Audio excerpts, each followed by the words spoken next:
เออสบายดีพี่น้องมาแต่ให้แต่นาพี่น้องมาแต่หัวแต่สวนวันนี้ก็มาแต่สวนอ้อยพี่น้องทางไปก้นอ้อยแล้วก็ทางไปปลูกเนาะกะช่องพ่อเมียพี่น้องลูกกับบอยุเนาะแต่ว่าปีนี้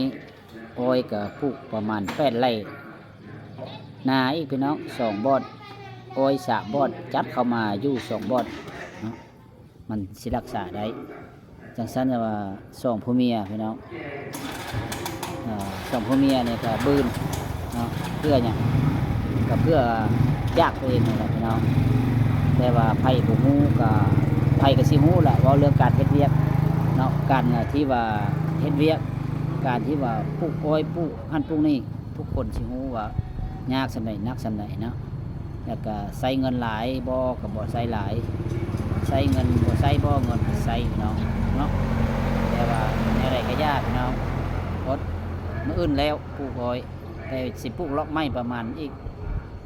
ไร่นึงไร่ไปแล้วพี่น้องสิไทยเอากระเทินเนาะตัวใดก็ไม่ได้ตัวกระเทินพี่น้องอยากกู้บ่อนที่ว่า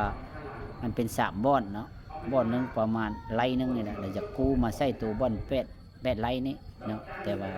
ตัว8 ไร่นี่มันสิตายพี่น้องมันสิตายปลูกแต่ยามแรงพอละมันสิตายก็ย้ายตัวน้องขึ้นมา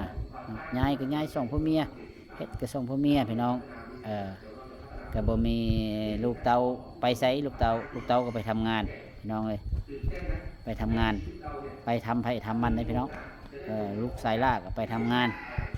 เขาบ่ห่วงทรัพย์สินในน้ำเขาบ่เอาเนาะเขาก็บ่เอาละเขาจังบ่ห่วงน้ำให้น้ำนาน้ำหัวน้ำสวนเนาะมันมัดสมัยแล้วพี่น้องเนาะเขาจะไปลิ้นโทรศัพท์ได้เงินพี่น้องก็เขาจังบ่สนบ่วนเนาะแต่พอแต่แม่เฮาก็กระเทินในปีนี้ก็ได้เนาะเว้าหน้าสิเฮ็ดน้อยเข้าแพงหลายเข้าพี่น้องเกือบ20 ไร่30 ไร่หลายฝากฟังนะพี่น้องเด้อในใดก็สู้พี่น้องสู้แล้วจักประมาณอีกมัดเดือนนี้แล้วพี่น้องก็ไปไทยแล้วให้เมียเบิ้งเอาฝากฟังพี่น้องคนสู้ชีวิตคือกันนั่นแหละแต่ว่าอยากสร้างแอปตัวลิสอยากสร้างกับอาหารเสริมรักษาสุขภาพชื่อเนาะจะสั้นจะว่าอยากสร้างรายได้ได้ในแอปแน่อยากสร้างปลูกอ้อยปลูกข้าวได้หลายอันพี่น้องเอาทักทายมาพี่น้องผู้ใดสนใจจะได้อ้อยไปปลูกปีหน้าก็ทักทายมา